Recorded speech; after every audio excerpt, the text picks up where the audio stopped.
So this lesson is an extension of what we did on Friday.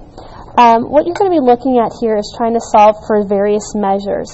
For example, we learned that if you have a tangent to a circle, the measure of this arc right here in relationship to that point of tangency has a relationship to this angle right here.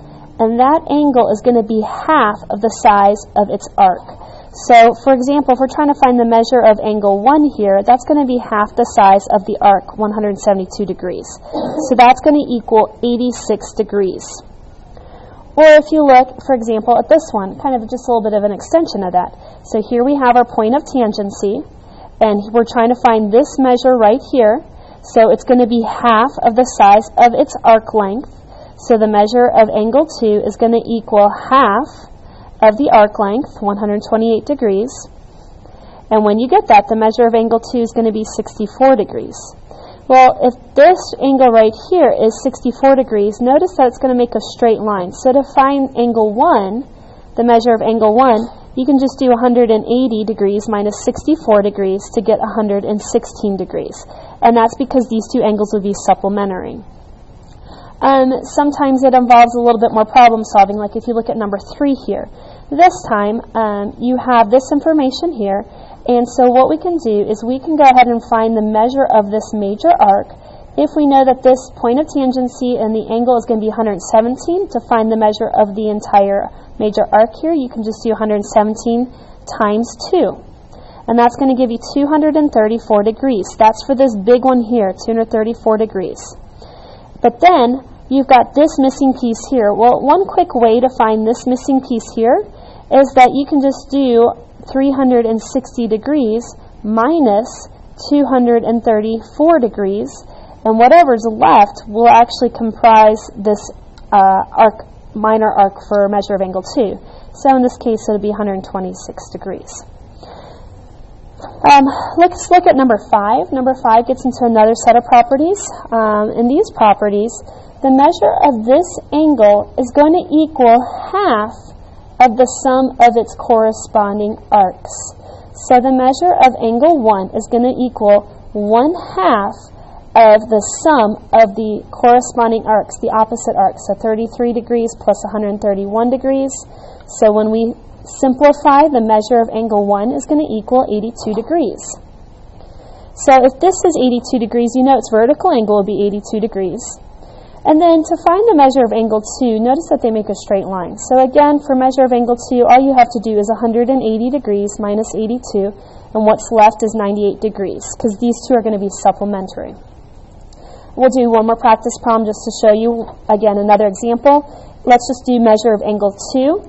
If we're trying to find the measure of angle 2, remember that that angle measure is going to equal half of the sum of the corresponding arcs. So 115 plus 97. So when you do that and evaluate, you're going to get the measure of angle 2 is 106 degrees. And again, then you can add these two, and you'll be able to find out what the different arcs lengths are here. Now, let's look at an example down here in which you have to do a little bit more problem solving, like this one here, number 8. So, number 8, we've got some information. We've got a major arc, the angle here, but we're missing the minor arc.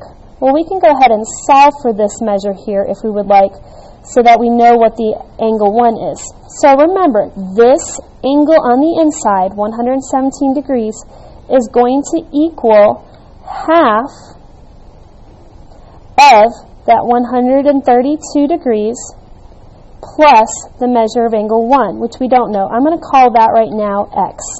So now we can double both sides here. So we're going to do 117 times 2. It's 14, 2, 3. So 234 equals 132 plus the measure of angle 1. So now I can subtract 132 from both sides, and I'm going to get 102 degrees is equal to the measure of angle 1. And so, or arc 1, I guess it should be. So it's arc 1. And so you'll know that that's that there. And then if you'll see, we have 132 degrees, 86 degrees, and we also have 102 degrees here. So how can we find this last arc? We'll just subtract these three numbers from 360, and whatever's left, in this case 40 degrees, that's going to be the measure of angle 2. All right, one more set of properties, and they deal with when we have our circle and we've got either things like secants here, or we've got it like this, whether it intercepts or not. I'm going to go ahead and work number 11. The idea is that you can find the measure of angle 1 by doing the following. The measure of angle 1 is going to be half of the difference of the larger arc, the outside arc, minus the smaller minor arc on the inside. So in this case, 92 minus 43. So the measure of angle 1 is going to equal, when I simplify this, 24.5 degrees. And so that will give me the measure of angle 1. Same thing here. We could do half of 80 minus 32 to find the measure of angle 1. So now you've seen some of the properties that are involved within these different angles inside and segments inside and outside the circle.